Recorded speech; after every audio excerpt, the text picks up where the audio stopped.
I would like to say, okay, I would like to say, hey y'all, hey. All right, so I'm gonna try to make this cute, but this is a very important topic that I really wanted to discuss. Hopefully we don't use the lights because I do get amazing lighting through here, but your girl don't have a ring light and it's daylight saving time. And I live on the east side, upper east side. So the sun sets fairly quickly on this side. And I was trying to be a natural lighting girly and it's not going to work out. So I have a ring light that is coming and I thought it was coming with 2 day shipping, but no, she's coming in 3 days. No, 4 days actually. And I really wanted to get this video out. So we going to just get this video out. And yeah, the next time y'all see me, it'll be better lighting, I promise. All right. So I really wanted to focus on the fact that a lot of y'all are gluttonous as fuck. And I'm gonna need y'all to really realize that you are what you, and if you're eating trash and junk food, right, then you're going to feel like trash and you're going to look junky like a trash can and look out of shape and big backed. And unless that's your aesthetic, then, shout out to my big bag girlies. Shout out to, my trash food eating people, but not really shout out to y'all because why are y'all doing that? I get that food tastes good. I get that, especially all that greasy fried stuff. Being a Black girl that's always eating fried food, soul food, Jamaican food and stuff like that. Caribbean food in general, African food, all that stuff is very delicious. However, our community members really need to gather themselves when it comes to our nutrition because that is a very, very fast way to death when it comes to eating with your eyes and eating what is being advertised towards you as opposed to eating with your mind and eating with your, I don't want to say common sense, eating mindfully and eating intentionally and modeling that behavior for other individuals to pick up on and see is a lot more better. A lot of y'all be out of breath. A lot of y'all be taking way too many, of course, speaking on any individuals that have life-threatening sicknesses and stuff like that. You got to do what you got to do, of course. However, yeah, a lot of y'all be grumpy and backed up and gassy and constipated and aggy because of what you're eating. You feel like trash because you're eating trash. So ways in which that you can, without me giving you a whole entire recipe book, but me linking down below a couple of my favorite people of color, vegan and that eat very delicious, nutritious protein and as well as high in fiber foods that are going to make you feel good and that actually taste good and that look good and that smell good and all of that. Because if you are a sensory person, and you need your food to look good, smell good, as well as obviously taste good, then these people are the people to follow that I'm going to link down below in this video. Like, comment, subscribe for the research that I've done in this video because as somebody that is a foodie lover herself, I'm also very much into nutrition. I'm studying nutrition as I go along and I actually eat within a calorie deficit diet so that way I don't overeat because as a Caribbean American girl, we love the starches and we eat a lot. We eat too much, okay?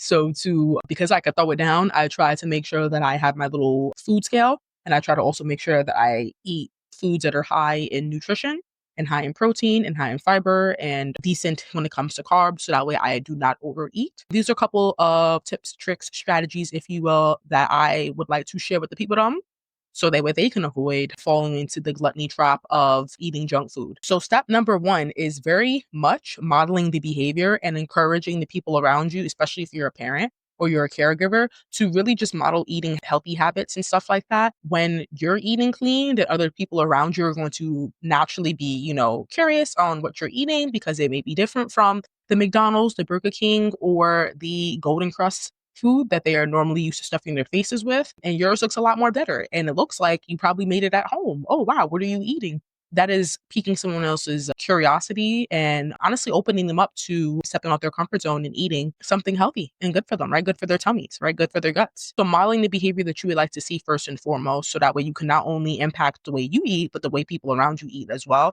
So that way you feel less inclined to eat foods that you have no business eating. You feel less inclined to eat out. You feel less inclined to give into the masses of what other individuals are eating only because you fear people are going to look at your food and be like, ew, what is that? Because they don't know what you're eating and whatnot. That has happened to me on numerous occasions. Being a 9-to-5 girly myself and me having purple sweet potatoes, me having white corn, me having bok choy, and people being like, what the hell is that? And I'm like, this is actually bussin' and you just don't know what it is because you haven't tried it yet. Don't knock it till you try it. Also, I am a firm believer of seasonings. If you know how to season your food, if you know how to grill, if you know how to bake, shoot, if you have an air fryer, mama, you'll be okay. You will be all right, okay? But yes, I would say trying to model behavior that you would like to see. Another way that you can practice mindful eating is to very much find healthy alternatives to the favorite foods that you already like eating. So when it comes to, say, for example, you really like fried chicken, there's these awesome ass brands that I'm going to like also link down below. I'm gonna be real cute and have a little link tree of a healthy fried chicken that instead of it being fried in corn oil or vegetable oil, which is very, very fatty and extremely processed, and your body cannot really break that down, it's actually air fried or it's fried with avocado oil or grapeseed oil or olive oil, healthy fats and stuff like that. They are battered, instead of it being battered in white flour, white processed flour, it is battered in, what is it called?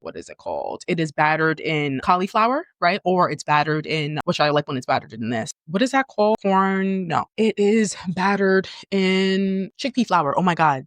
Chickpea flour battered chicken. You cannot go wrong with that. It's still crispy, but it's a light batter and it makes you feel less bad about eating fried foods because it's not fried in deep processed oils and it's also not battered in any processed flours, right? Finding healthy alternatives such as instead of you eating candy, eat fruit. Instead of you eating chips, find chips that are, again, maybe air baked or air popped, or chips that are made out of like vegetables, right? Like Edam chips or seaweed chips or for popcorn, right? Air pop popcorn. I love popcorn. That's a alternative to a healthy snack that I love. And yeah, like if you know you like jerk chicken, instead of making all of the jerk chicken with dark meat, try making it with white meat because you'll be able to get more protein from out of it and less fat. And you'll actually see your body start to recomp and change whenever you start eating not only just less processed foods and oils, but also when you cut some fat from out of your diet as well. We love dark meat out here. I mean, like obviously we love dark meat. However, you want to really make sure that you do prioritize getting your protein in nonetheless. And actually, white meat has more protein in it than dark meat.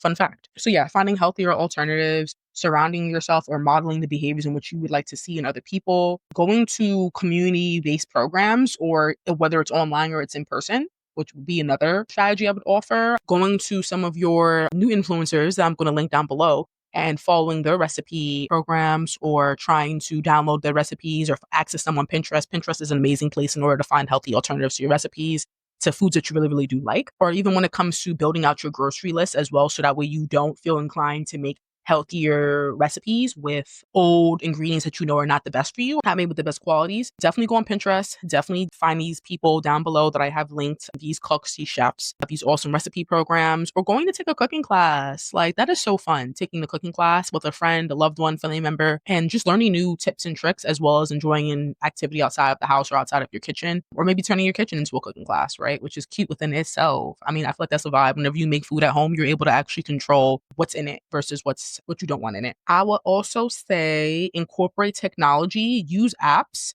on online resources like I mentioned earlier above, like Pinterest, but apps such as like My Fitness Plan, Eat Well. What's another one that a lot of people use? They're always like being recommended towards me. I forgot the name of that. I think it's more so marketed towards females, but I think males can get on there as well. And they offer you like awesome eating programs if you are an overeater or if you are somebody that is trying to get back on track with your eating goals or you have like stomach issues and stuff like that. It really does help you navigate and negate that. Let's see. Eating tracker, My Fitness Pal, calorie counter, eat it. All these apps are awesome for people that are trying to get back on track and trying to not only find other recipes and alternatives, but they also build out recipes and grocery lists for you as well, as I stated earlier. And it helps you also track your macros and gives you like a general basis. It's not always 100% accurate, but a general basis of how to a little bit more cleaner. So we spoke about being a mindful eater. We spoke about surrounding yourself around individuals or being the change in which that you would like to see when it comes to limiting your junk foods and modeling the behaviors you would like to see, finding healthier alternatives. I would say the last thing, but there's so many ways in which we could talk about how nutrition really does impact your overall mind. And I will make a whole bunch of videos probably talking more about it as I learn more throughout my nutrition classes myself. But really, really, really just being able to limit junk food as a whole and trying to find ways to advocate for unhealthy food advertising and the appeal of junk food. Of course, it is hard. It is not easy trying not to eat junk food. And it's okay to honestly like partake every now and then in, a bag of chips, some Popeyes, and or, a crumble cookie because the girls is going crazy for crumble. I have yet to try it yet, but let me know which cookie I should try if I ever do decide to have a little cheat day and try crumble. I don't know if y'all like it or y'all hate it. I don't know.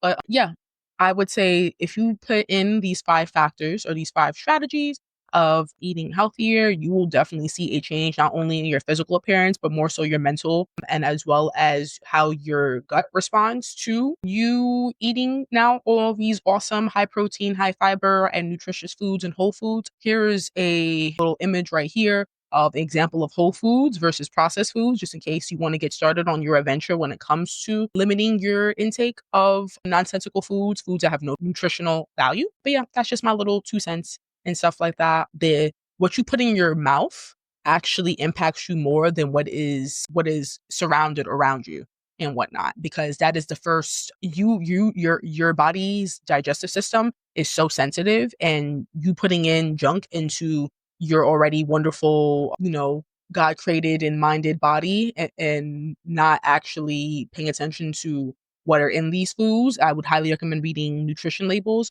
Really, really, really does have a impact on your mental and physical abilities and whatnot. So a veggie a day will keep the doctor away, as I would like to say. Okay. Hopefully this helps somebody. Hopefully this helps you. Check out the recipe books and the POCs below, and follow their channels for all these awesome, wonderful, nutritious foods, macro friendly, keto friendly, vegan friendly, carnivore friendly, and as well as hit your girl up and ask her for some recipe recommendations, because my Pinterest board is tick.